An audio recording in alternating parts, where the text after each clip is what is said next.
할렐루야. 자리에 앉으시기 바랍니다. 오늘 저는 여러분과 함께 자기 의의를 내려놓으라. 자기 의의를 내려놓으라. 귀한 말씀을 통하여 서로 은혜 받기를 소망합니다. 여러분, 우리가 살고 있는 이 시대는 나에 대한 관심이 정말 많은 시대입니다. 그래서 자기 개발을 해야 한다. 자아 발견을 해야 한다. 자존감을 회복해야 된다. 이런 말들이 여기저기서 넘쳐나고 있어요. 사람들은 이렇게 생각합니다. 더 높은 자존심을 가져야 돼. 나 자신을 사랑하는 것, 그것이 모든 문제를 해결하는 열쇠야. 그렇게 생각하죠. 자기의가 상당히 강한 시대가 지금 이 시대입니다. 그런데 아이러니하게도 이렇게 애를 쓰고 자기 관리하고 자기 개발하고 자존심 회복하고 막 이렇게 하는데도 불구하고 많은 사람들이 여전히 불안해 살아요. 여전히 공허한 삶을 살아요. 진정한 만족을 누리지 못해요. 기쁨을 찾지 못해요. 이렇게 우리가 이 자아의 개념을 한계가 있구나. 이런 거를 우리가 알았다면 그럼 우리가 선택해야 할 길은 뭘까? 정말 자유로운, 정말 평안한 삶의 길은 뭘까? 그것에 대해서 우리가 한번 생각해 봐야 되지 않을까? 그것은 바로 자기 의의를 내려놓는 삶이라는 것. 자신을 적게 생각하는 그리스도인들은 오히려 자기 자신을 아예 생각하지 않아요. 하나님께만 초점을 맞추는 삶. 오늘 말씀을 통해서 여러분의 영혼이 진짜 자유를 경험하고 참된 평안함을 갖고 그리스도 안에서 이 땅을 살아갈 때 너무 기뻐, 참된 기쁨을 회복하실 수 있는 그런 시간이 되시기를 주님의 이름으로 축복합니다. 인류의 역사를 보면 전통적인 세계관에서 너무 어떤 사람이 높은 자존감을 갖고 있어요. 그러면 나쁘게 봤어요. 그것을. 동양이든 서양이든 옛날부터 지금까지 많은 철학자들과 종교 지도자들이 인간이 교만하고 인간이 오만하면 공동체가 망쳐. 공동체가 불행을 가져다 줘. 그 오만함과 교만함, 그게 그 공동체를 해치는 주범이야. 이렇게 얘기해요. 그래서 동양에서는 유교는 우리가 이시조선 500년 동안 유교 문화에 젖어 있죠. 유교 문화는 뭐예요? 핵심이 겸손해라. 부모에게 효도해라. 절제해라. 그런 것을 미덕으로 여겼어요. 불교, 고려시대 불교, 우리 괴로움의 원인이 자아 집착이야. 자아를 내려놔야 열반으로 갈 수 있어. 그렇게 봤죠. 서양에서 그리스 신화에서도 교만과 오만함은 가장 큰 죄였습니다. 그 많은 신들을 화나게 하는 가장 원인이 되는 죄가 오만함이었습니다. 근데 성경도 이것을 이렇게 지지합니다. 시작. 교만은 패망의 선봉이요 거만한 마음은 넘어짐의 앞잡이니. 아담과 하와가 에덴 동산에서 타락하게 된 것, 교만이죠. 사람들이 바벨탑을 쌓아서 하늘과 비기겠다. 바벨탑 사건, 교만입니다.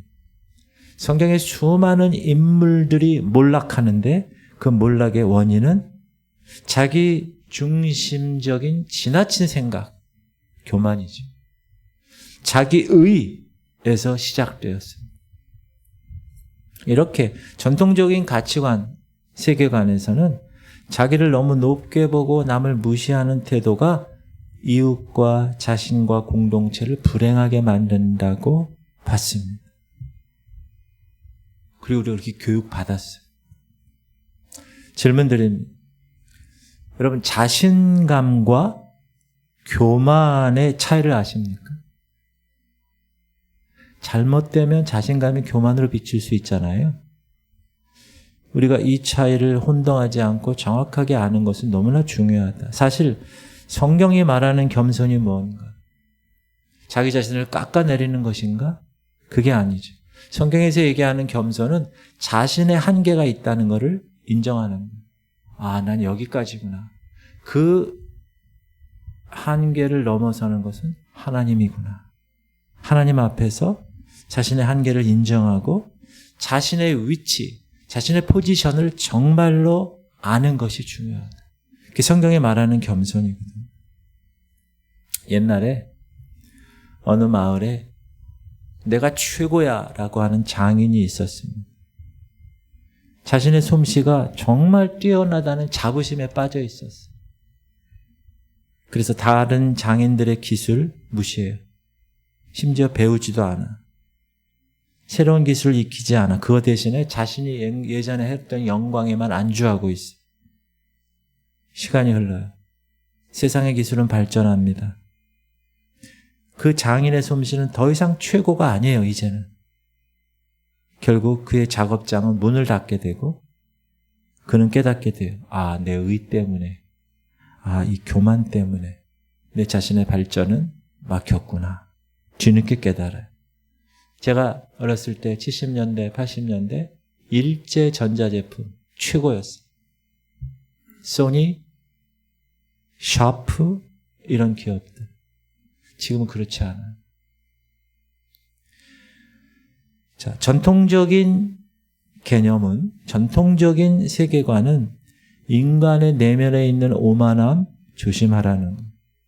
대신 겸손과 자기 절제가 사회와 개인과 공동체의 안정을 위해서 꼭 필요하다. 이렇게 강조했고 그렇게 교육받았어요. 그런데 시대가 바뀌었어요. 그러니까 자아에 대한 생각, 자아에 대한 고찰도 바뀌기 시작하는. 지금 우리가 살고 있는 현대 서구 문화 사회에서는 정반대, 자아 개념이. 모든 문제의 근원이 낮은 자존감 때문에 생기는 거야. 이렇게 얘기를 하는 거야. 그래서 나는 소중해. 나를 사랑해야 돼. 나는 최고야. 이런 메시지들이 끊임없이 나오는 거야. 서점에 가보면 자기 개발하는 책들이 엄청 많아요. 뭐죠? 낮은 자존감을 극복해야 돼.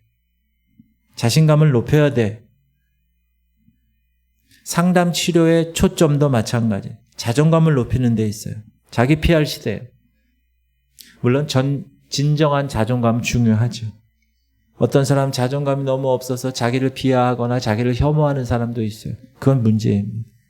그런데 이 자존감의 회복이라는 개념이 사실 자기 중심적인 생각을 더 강화시켜요. 자기 중심적인 생각을 더 고착화시킨다. 그래서 사람들이 자기 자신을 계속 들여다봐요. 자기 감정에 빠져요. 자기 필요에만 집중해요. 자기 욕망에만 집중하게 되는 거예요. 이런 현대 문화의 자아 개념은 결국 우리를 불안하게 만들어요. 더 초조하게 만들어요. 끊임없이 다른 사람과 비교하게 만들어요. 그 결과 우월감을 느끼거나 열등감을 느끼게 해요. 우리가 SNS를 통해서 페이스북이나 인스타그램이나 이런 것을 통해서 카톡을 통해서 이웃의 완벽한 모습을 봐요. 아, 나 부족하구나. 이렇게 다른 사람과 비교해서 끊임없이 자기 검열을 해요. 그래서 자기 불안 속에서 허우적거려요. 결국 자기 개발해라, 자기 사랑해라, 자존감을 높여라 이런 메시지가 거꾸로 자기 자신이라는 감옥에 더 깊이 가둬버리게 되는 결과가 생기게 되는 거예요. 어떤 여성 SNS 유명 인플루언서가 있었어요. 이 여인은 항상 자신의 완벽한 모습만 올려요. 행복한 모습만 찍어서 올립니다. 늘 긍정적인 메시지를 전해요. 높은 자존감을 강조합니다. 하지만 실제 그녀의 삶은 그렇지 않아요. 끊임없는 자기 연출, 이웃에 대한 시선에 대한 강박감으로 가득 찬 거예요.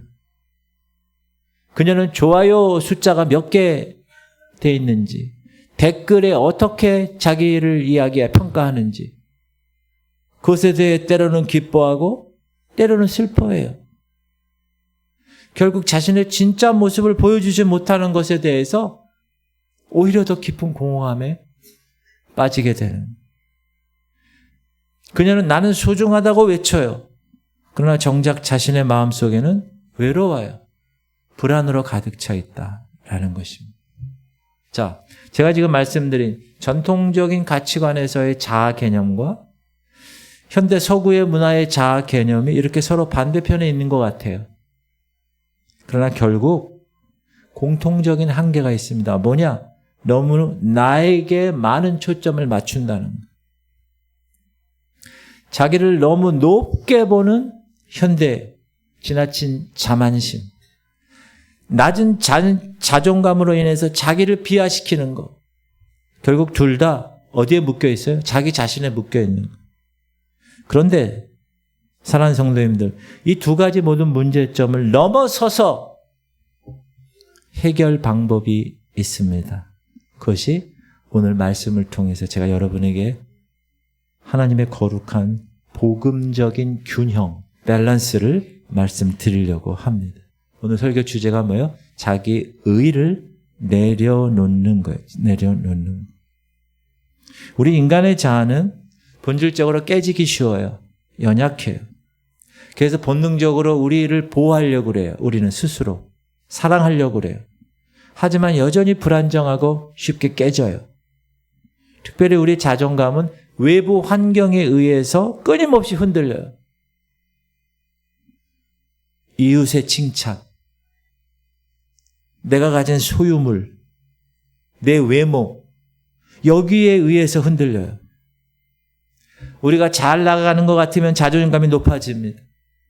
그러나 실패하거나 비난받으면 자존감은 바닥으로 떨어집니다. 왜 그런지 아세요, 여러분? 따라합시다. 우리 자아가 자기 의에 기반하고 있기 때문에 우린 스스로 뭔가를 이뤄내고 스스로 내 가치를 증명하려고 애씁니다. 그리고 끊임없이 다른 사람과 비교합니다. 내가 저 사람보다 나을까? 내가 저 사람보다 못할까? 잽니다. 그래서 우리의 자존감은 마치 롤러코스터처럼 오르락내리락합니다. 어떤 때는 좋아 죽으려고 하고 어떤 때는 슬퍼 죽으려고 합니다. 그 삶이 우리를 지치게 만듭니다. 나를 중심에 두면 둘수록 나라는 존재의 불완전성과 연약함에 갇혀버리는. 제가 여러분 질문 드려요. 여러분 자존감은 무엇에 기반하고 있습니까? 이웃의 시선입니까? 다른 사람의 칭찬인가요? 여러분의 능력입니까? 여러분의 소유입니까? 만약 여러분이 그러면 이런 것이 사라지면 어떻게 돼요? 여러분의 자존감도 무너질 위험에 있지 않나요? 한 학생이 있는데 이 학생은 학생 성적표가 좋게 나오면 자신감이 넘치고 행복해해요. 하지만 시험에서 내 기대보다 낮은 점수를 받거나 친구가 자기보다 더 좋은 성적을 받으면 심하게 좌절하고 심하게 우울해합니다. 이 학생의 자존감은 오직 성적이라는 외적인 기준에 묶여 있는 거예요. 그래서 이 학생은 끊임없이 불안하고 괴로운 거예요. 자기가 잘해야만 가치 있는 존재라고 생각하는 거예요. 사는 사람들, 우리도 이처럼 끊임없이 외부의 인정을 바라는 거예요. 우리의 가치를 외부에서 찾으려고 그래요. 근데 여러분, 영원히 채울 수 없는 밑 빠진 독에 물 붓는 거예요. 이거는 악순환이에요. 자, 이 악순환에서 벗어나는 유일한 길이 있다. 그게 뭔지 아세요? 따라하세요. 우리의 자아를 다시 정의하는 것입니다. 복음은 우리의 빈약한 자아, 우리의 불완전한 자아를 뛰어넘게 하고 자기 의를 뛰어넘게 하는 거예요. 다른 사람의 시선이 아니라 하나님의 시선 아래에서 자유해지는 진정한 자아 정체성을 얻게 해줍니다. 뭐가? 복음이. 더 이상 내 자아에 매이지 않나요. 왜 그렇죠? 복음에 대한 가치관과 정체성이 더 이상 내 자신의 행위와 이웃의 평가에 기반하고 있지 않기 때문에. 여러분, born again 크리스찬, 정말 태어나고 예수 그리스도의 복음으로 꽉 찬 사람의 가치와 정체성은 어디에 둡니까? 하나님의 사랑에 두는 거예요. 하나님의 은혜에 두는 거예요. 할렐루야. 우리는 스스로 노력으로 구원받았나요? 아니에요. 전적인 하나님의 은혜로 예수 그리스도 안에서 의롭다함을 받았어요. 믿으세요? 시작. 우리가 아직 죄인되었을 때 그리스도께서 우리를 위하여 죽으심으로 하나님께서 우리에 대한 자기의 사랑을 확증하셨어요. 하나님의 사랑의 확증의 증거는 뭐라고요? 아들 예수를 여러분을 위해서 죽임을 당하게 했다는 거예요. 우리가 다 죄인이에요. 가치가 없을 존재예요. 그러나 하나님은 우리를 사랑하셨다는 거예요. 독생자 예수님을 내어주셨다는 거예요. 이 말은 우리는 그 사랑 안에서, 하나님의 사랑 안에서 이미 충분한 가치가 있는 존재라는 거예요. 이미 충분히 소중하다는 거예요.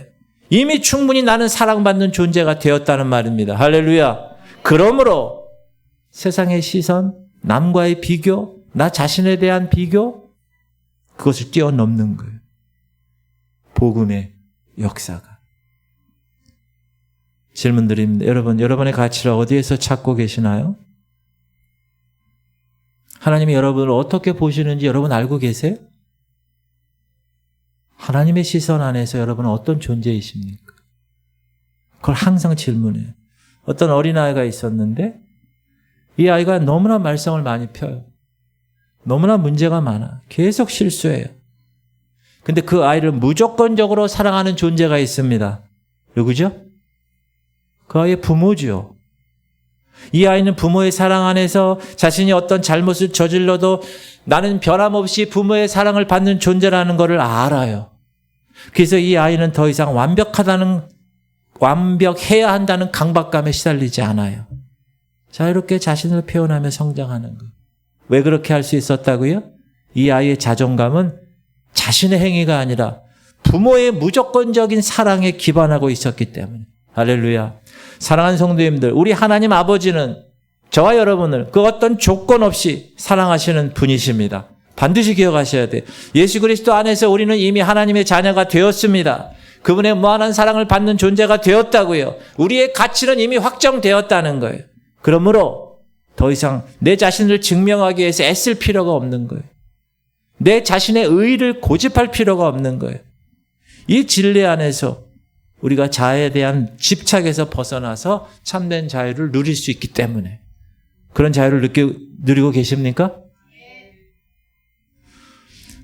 또 하나 생각할 것은 교회 다니는 많은 성도들 가운데 놀랍게도 자기 의에 갇혀 사는 사람이 많습니다. 무슨 말이냐? 신앙생활 할 때 자기가 만든 신앙의 틀 만들어요. 나는 주일 예배만 나갈 거야. 난 더 이상 예배 안 나가. 나는 헌금은 주일 헌금만 할 거야. 11조는 안 해. 자기 틀을 만드는 거예요. 나는 지금 나의 신앙 상태가 좋아. 난 여기서 벗어나고 싶지 않아. 성장하고 싶지 않다는 거예요. 나는 내 신앙의 틀 안에서 절대 움직일 수 없어. 양보하지 않을 거야. 수년 동안, 수십 년 동안 변치 않는 그 신앙의 틀. 신앙생활 많이 한 사람일수록 이 틀이 더 강해요.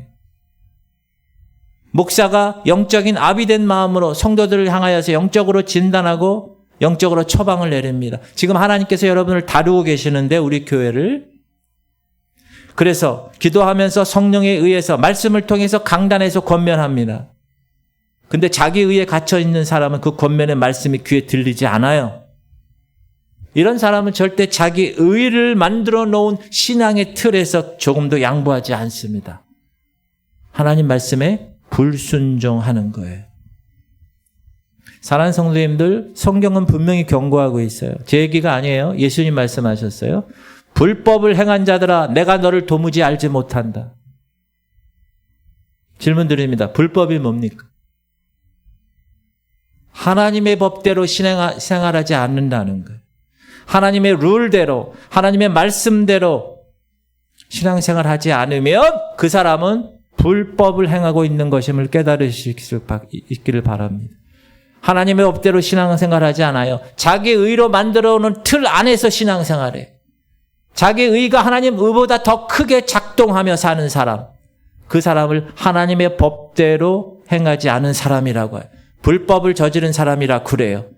그래서 주님께로부터 버림받게 된다는 사실을 꼭 기억하시기 바랍니다. 바라기는 자기 의를 내려놓으세요. 자기 의는 자기 교만입니다. 그 삶을 하나님은 절대 인정하지 않으세요. 미워하세요. 책망하십니다. 40일 집중 기도를 통해서 3년 동안 하나님이 이렇게 다루시다가 40일 집중 기도를 통해서 우리 교회를 하나님이 확 지금 막 성장시키세요. 제가 그걸 보면서 성도들을 한 사람 한 사람 다루신단 말이에요, 지금.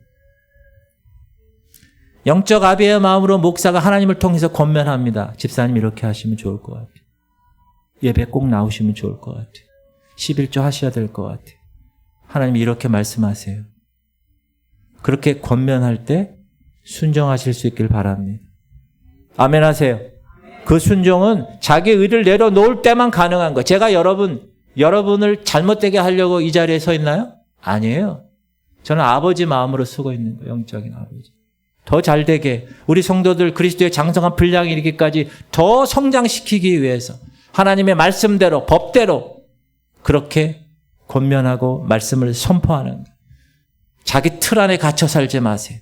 특히 신앙생활 오래 했다는 사람들 잘 들으세요. 자기 틀을 만들어 놓고 나는 이 틀 깨지 않을 거야. 끝까지 불법을 행한다고 분명히 말씀하고 계세요. 자기 의를 내려놔야 돼요. 그래야 하나님이 원하시는 삶을 살아가는 것. 주님의 이름으로 권면합니다. 자기 의를 내려놓는 것은 자기 자신에 대해서 덜 생각하는 게 넘어서 자기 자신에 대해서 아예 생각하지 않는 거. 왜? 내 안에 그리스도가 사시니까. 내 안에. 이제 내가 아닌 하나님을 향한 관심이 주된 마음의 상태가 되니까. 여러분 그렇다고 해서 나 자신을 완전히 무시하거나 자신의 존재를 부정하는 허무적인 태도가 좋다는 얘기를 하는 게 아니에요. 여러분이 자기 자신에 대한 끊임없는 분석과 평가에서 벗어나라는 거예요. 그리고 그 에너지를 이제 하나님과 이웃을 향하게 하는 그 에너지로 사용하라는 거예요. 자신에게 묶여있지 않을 때 우리는 비로소 진정으로 하나님의 영광을 볼 수 있고 이웃을 바라볼 수 있기 때문에 그렇습니다. 사도 바울은 이렇게 고백해요. 시작. 너희에게나 다른 사람에게나 판단받는 것이 내게는 매우 작은 일이라. 나도 나를 판단하지 아니하노니 내가 자책할 아무것도 깨닫지 못하나 이로 말미암아 의롭다함을 얻지 못하노라. 다만 나를 심판하실 이는 주시니라. 여러분 이 사도 바울의 고백은 자기 의를 어떻게 내려놓느냐에 대한 핵심을 우리에게 얘기해 주고 있어요. 이 말씀을 보면 바울은 이웃 평가에 묶여있지 않아요. 자기 평가 심지어 자기 판단에도 묶여있지 않아요. 오직 자신을 판단하실 분임은 주님이심을 고백하고 그분의 시선 아래서 내가 자유를 느끼겠다 이렇게 얘기하는 질문 드립니다. 사랑하는 성도 여러분, 여러분은 이웃의 시선이나 평가에 얼마나 자유롭습니까? 혹시 스스로를 끊임없이 판단하고 비난하고 괴로워하고 있지는 않습니다. 아니면 다른 사람의 평가에 얼마나 많은 점수를 두고 여러분 살아가려고 그러십니까? 시선을 하나님께 고정하시길 바랍니다. 어떤 축구 선수가 있어요. 이 선수는 경기를 했는데 실수했어요. 경기 내내 90분 경기 내에 자기 실수에 대한 생각에 몰두합니다. 아유, 저 관중들이 나를 어떻게 생각할까? 관중들의 시선을 강하게 의식합니다. 내가 지금 하는 이 축구 플레이가 어떻게 평가될까? 거기에 몰두하며 살아요. 그는 그 경기에 온전히 집중하지 못해요. 결국 실력을 제대로 발휘하지 못해요. 또 다른 선수가 있어요. 이 선수는 경기에만 집중해요. 자기 실수 잊어버려요. 더 나은 플레이에 몰두합니다. 팀의 승리를 위해서 최선을 다해요. 자기를 잊어버리고 남을 잊어버리고 오직 경기에만 몰두합니다. 최고의 플레이를 펼치는. 제가 요즘 좋아하는 사람이에요. LA 다저스의 김혜성 선수예요. 이 사람은 계약할 때 지금 메이저 리그거든요. 근데 마이너 리그의 옵션 조항이 포함되어 있어요. 무슨 말이냐? 너 잘못하면 마이너 리그로 강등돼. 그거예요. 그런데 이 선수는 거기에 대해서 신경 쓰지 않아요. 다른 사람 시선 신경 쓰지 않아. 그냥 자기가 주어진 곳에서 최선을 다하더라고요. 유색인종이라고 미국에서도 그런 거 신경 쓰지 않아. 플레이 열심히 해요. 열심히 치고 열심히 도루하고 열심히 수비하고. 이 친구 평균이 4할 때가 넘어요. 다른 사람, 미국에 있는 사람들이 놀래요. 왜? 성적이 좋으니까. 이 사람 마이너 리그에 강등되지 않았어요. 여러분, 자기 자신에 대한 끊임없는 생각은 우리의 잠재력을 억압시켜요. 불안하게 만들어요. 이런 점에서 복음이 주는 가치관, 복음이 여러분에게 허락하는 가치관, 이미 여러분은 하나님의 자녀된 존재임을 인정하는 가치관, 자기 자아 중심에서 벗어나서 진정한 자유와 기쁨을 향해 나아가는 그 문을 복음을 통해서 하나님은 여러분에게 열어주셨습니다.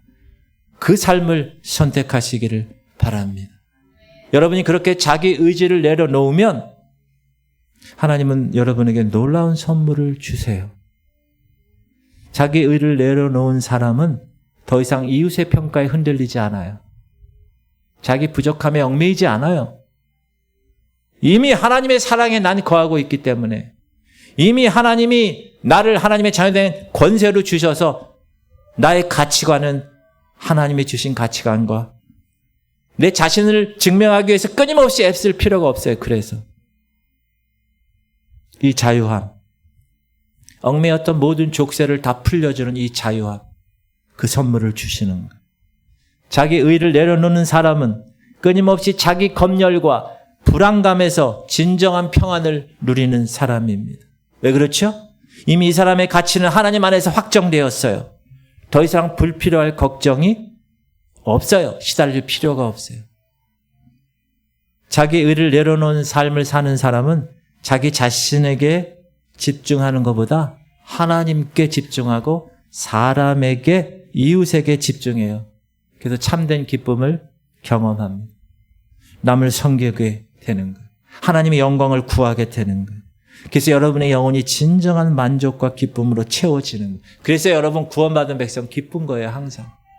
항상 기쁜 거예요. 왜? 복음이 주는, 세상이 줄 수 없는 그 영원한 기쁨을 소유했기 때문에. 여러분, 그 기쁨이 여러분 안에 소유되어 있습니까? 아멘. 크게 하세요. 나는 그 기쁨으로 살아가는 거예요. 그리고 자기 의를 내려놓는 사람의 삶은 자신을 이제 별로 생각하지 않아. 아예 생각하지 않아. 그래서 복음 안에서 참된 겸손의 삶을 살 수가 있어요. 왜? 자기 중심의 사고에서 벗어났기 때문에. 그리고 자기 의를 내려놓는 사람의 삶은 이제 나를 판단하는 주체가 내 자신이 아니에요.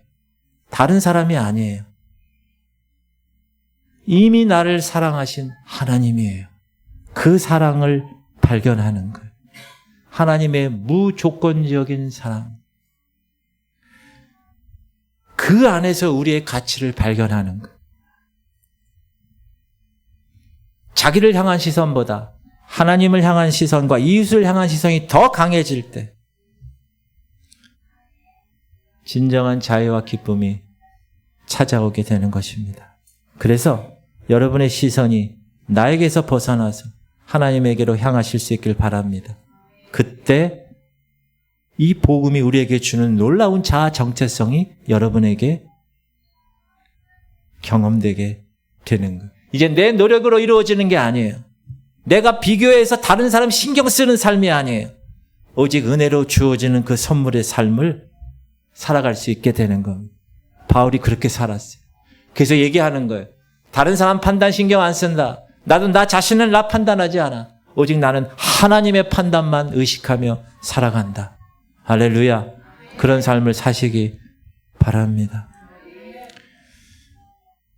오늘 고린도전서 4장 3, 4절 바울이 말씀하신 이 말씀 다시 한번 우리가 읽어볼 텐데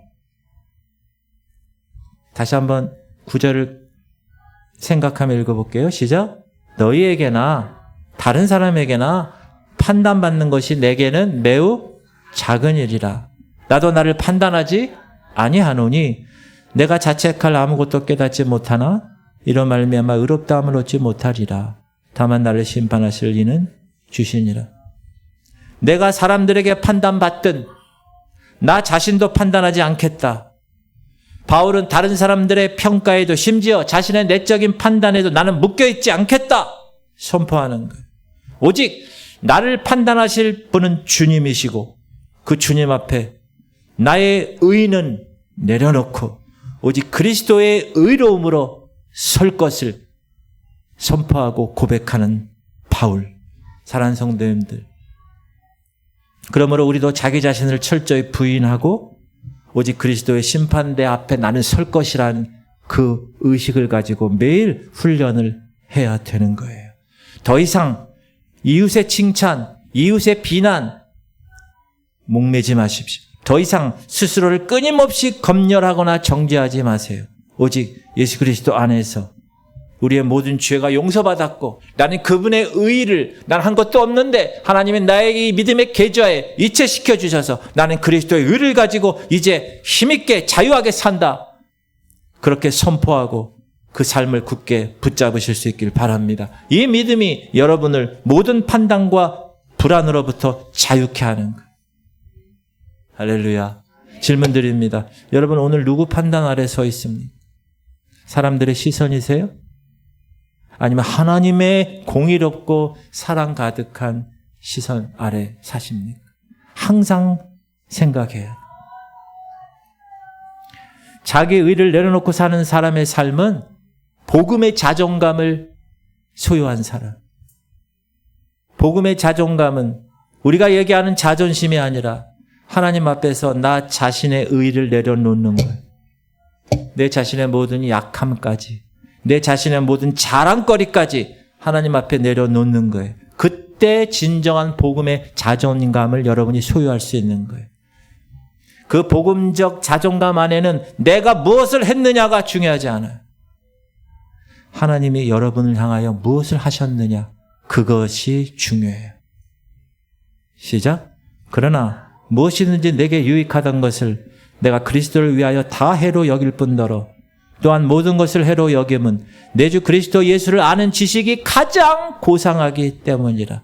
내가 그를 위하여 모든 것을 잃어버리고 똥으로 여김은 그리스도를 얻고 그 안에서 발견되려 함이니 내가 가진 의는 율법에서 난 것이 아니요 오직 그리스도를 믿음으로 말미암은 것이니 곧 믿음으로 하나님께로부터 난 의라. 바울은 강하게 얘기한다. 내 의는 이제 더 이상 내 의가 아니야. 내 의는 내려놨어. 믿음으로 하나님께로부터 온 의리를 나는 갖고 있어. 바울은 자기의 자랑할 만한 모든 것을 다 똥으로 여겼다고 얘기해요. 왜 그랬을까요? 그리스도를 아는 지식이 너무나 고상했기 때문에. 그래서 바울은 자신의 의를 내려놓고 오직 예수 그리스도로 말미암는 의, 여러분이 칭의의 사건을 통해서 구원의 첫 단계에 이뤘었을 때 여러분 죄인이지만 의롭다고 여겨주셔서 여러분 영적 계좌에 그리스도의 의를 넣어주신 그 의만을 붙들고 살았던 것이에요. 그것이 참된 복음의 자존감을 가진 사람의 삶의 모습입니다. 질문 드려요. 여러분 지금 무엇을 붙들고 여러분의 가치를 증명하려고 애쓰고 있습니까? 돈? 성공? 그것이 만약에 없어지면 여러분 가치는 어떻게 되는 거예요? 이 놀라운 진리를 여러분 삶에 실제적으로 적용해야 돼요. 그냥 듣고 끝나는 게 아니에요. 추상적인 개념이 아니에요. 자기 일을 내려놓는 거는. 여러분의 일상 속에서 구체적으로 실천할 수 있는 삶의 방식이에요. 첫 번째는 이웃을 향하게 되는 거예요. 여러분이 자기 자신에서 벗어나면 이제 그 눈을 이웃의 필요를 향하게 되는 거예요. 아, 저 사람이 뭐가 필요하구나. 아, 기도가 필요하구나. 아, 저 집사님이 정말 힘들구나. 기도해야지. 기도해 드려야지. 목사님이 지금 영적으로 힘을 받기 위해서 내가 기도해야지. 시작. 인자가 온 것은 성품을 받으러 함이 아니라 도리어 섬기려 하고 자기 목숨을 많은 사람의 대속물로 주려 합니다. 예수님이 이 땅에 오신 창조주 되시고 섭리자 되신 그분이 이 땅에 사람으로 오신 이유가 뭐라고요? 섬기려고, 죽으려고 온 것입니다. 자기 목숨값으로 저와 여러분의 죄값을 치르시기 위해서. 그게 예수님이 이 땅에 오신 목적이. 우리가 찬양했죠. 그가 오신 이유. 여러분도 왜 하나님이 이 땅에 지금 복음을 받고 하나님의 자녀로 이 땅에 이 교회 공동체에 소속되어 살아가게 하신 이유가 뭡니까? 예수님의 길을 걸어가라고, 십자가의 길을 섬기는 삶을 살아가라고 하신 거예요. 그걸 여러분이 실제 삶에서 적용해서 살아내셔야 되는 거예요. 그래야 진짜 복음적인 가치관을 가지고 살아가는 사람의 삶이 되는 거예요. 말로만이 아니에요. 생각으로만이 아니라. 두 번째, 자기 의를 내려놓은 사람들은 자기 자신에서 시선을 돌리는 거예요. 다른 사람의 평가에서 시선을 돌리는 거예요. 오직 하나님과 관계에서 온전히 집중하는 거예요. 그분의 위대하심, 그분의 섭리하심. 이제 우리 지구촌 교회를 지금 하나님께서 행하시는 놀라운 이 영적인 민감함을 깨닫는 거예요. 하나님과 친밀한 교제를 쌓는 거예요. 여러분 삶 가운데 실제적으로 그렇게 하는 거예요. 그게 뭐예요? 예배 나오는 거예요. 기도하는 거예요. 말씀 묵상하는 거예요. 강단에서 계속 강조하는 걸 실천하는 거예요. 그게 하나님과의 친밀한 교제를 쌓는 핵심입니다. 나의 시선이 이제 하나님으로 가득 찰 때 나의 자아는 자연스럽게 그 자리를 내어줄 줄 믿습니다. 그리고 자신에 대한 끊임없는 생각과 분석을 멈추세요. 내가 저 사람한테 어떻게 보일까? 멈추세요. 그리고 하나님 말씀 가운데서 관계하며 교회에 오면 어떻게 해요? 성도들을 경청하세요. 이야기를. 그 사람의 아픔에 동참하세요. 기쁨에 동참하세요. 권사님 기도할게요. 권사님 힘드시죠? 집사님? 말 한마디라도 서로 손잡아주고 그들의 아픔과 기쁨에 동참하는 거예요. 이게 자기 의를 내려놓은 사람. 하나님의 의로움으로 가득 찬 사람이 실질적인 교회에서 생활할 실제 상황입니다. 그리고 그런 가운데서 하나님의 역사를, 하나님의 손길을 깨닫는 거예요. 발견하는 거예요. 할렐루야. 그럴 때 여러분은 성장하는 겁니다. 하나님이 원하시는 삶으로. 오늘 저는 자기 의를 내려놓은 삶을 통해서 진정한 자아 정체성이 어디 있는가를 말씀을 통해 여러분에게 전달드렸습니다. 전통적인 개념에서의 교만, 오만함, 자기를 낮추라는 거예요. 서구 문화의 자기중심주의적인 것, 자기를 높이라는 거예요. 이런 양극단에서 벗어나서 하나님의 복음이 제시하는 놀라운 자기 의를 내려놓는 길, 그 길을 선택하시기 바랍니다. 복음 안에서 겸손하셔야 돼요. 자기를 덜 생각하는 게 아니야. 이게 내 안에 이제 나는 없어. 왜? 예수 그리스도가 사시니까. 내가 사는 것은 나를 위하여 그 아들을 보내신 예수 그리스도 그분의 삶을 살아내는 것. 그게 진정한 자유예요.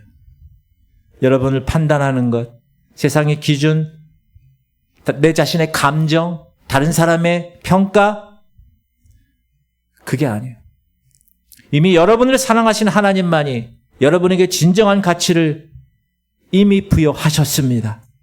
그 시선 안에서 우리는 이미 완전하고 이미 사랑받는 존재임을 깨달아 그 길로 가는 삶. 그래서 내 시선이 이제 나 자신을 향하는 게 아니라 하나님과 이웃을 향한 시선. 여러분, 율법의 모든 것을 신약에서 딱 두 가지 얘기했어요. 하나님 사랑, 이웃 사랑. 그 두 가지 일을 우리가 하는 거예요.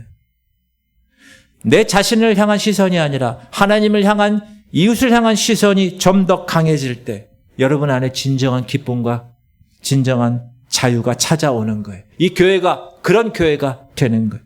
자기 중심의 감옥에서 벗어나서 자기 의의 틀을 쳐서 나는 더 이상 여기까지만 하고 더 이상 하지 않아. 이런 틀을 깨고 하나님이 요구하시는 불법이 아닌 말씀에 의한 그 이끄심에 순종하며 살아갈 때 우리는 진정한 만족과 기쁨으로 충만하게 될 줄 믿습니다. 사랑하는 성도님들, 여러분 안에 있는 불안, 비교, 자아에 대한 끝없는 집착으로부터 해방되시기 바랍니다. 하나님을 바라보는 시선으로 전환하세요. 우리의 아이덴티티는 우리의 행위나 성취에 있지 않아요. 오직 예수 그리스도 안에서 내가 누구인가 거기에 달려있는 것. 예수 그리스도 안에 주님이 나를 어떻게 평가할 것인가. 주님이 지구촌교회 목사인 저를 어떻게 평가할 것인가. 거기에 집중하는. 주님이 지구촌교회 성도들, 장로, 권사, 집사, 성도들에 대한 평가에 집중하는 삶, 그 삶이 복음적 가치관을 가지고 사는 사람들입니다. 제가 아까 말씀드린 자기가 만든 신앙의 틀 깨어버리십시오. 영적인 아비된 마음으로 여러분 목사가 하나님 말씀으로 권면할 때 순종하시기 바랍니다. 나는 여기까지야. 더 이상 안 할 거야. 아니요. 성경은 그렇게 얘기하지 않습니다. 그리스도의 장성한 분량까지 하나님이 여러분을 요구하시는 거예요. 성장을. 자기 틀 안에 있으면 절대 성장할 수 없습니다. 절대 성장하지 없어요. 교회 10년, 20년 다녀도 절대 성장하지 않아요. 여러분 틀을 깨야 성장할 수 있어요. 이제 이 진리를 여러분 삶에 적용하세요. 여러분 매일의 삶 속에서 자기 자신을 이제 잊어버리세요. 하나님을 예배하고 이웃을 섬기는 삶을 선택하는 것. 그럴 때 여러분이 진정한 이 자유와 평안함이, 이 복된 기쁨이 여기서 나오는 거예요. 그럴 때 그 사람을 언제만 봐도 항상 행복해. 언제만 봐도 그 사람은 기뻐. 왜? 그리스도 안에서 자유함을 경험했기 때문에. 더 이상 자아라는 감옥의 틀에 갇혀 있을 필요가 없는 거예요. 따라합시다. 나는 그리스도 안에서 진정한 가치를 찾은 사람입니다. 할렐루야. 그러므로 다른 사람 평가 의식하지 마세요. 나 자신에 대해서 너무 나 자신을 평가하지 마세요. 오직 하나님이 나를 어떻게 평가할 것인가.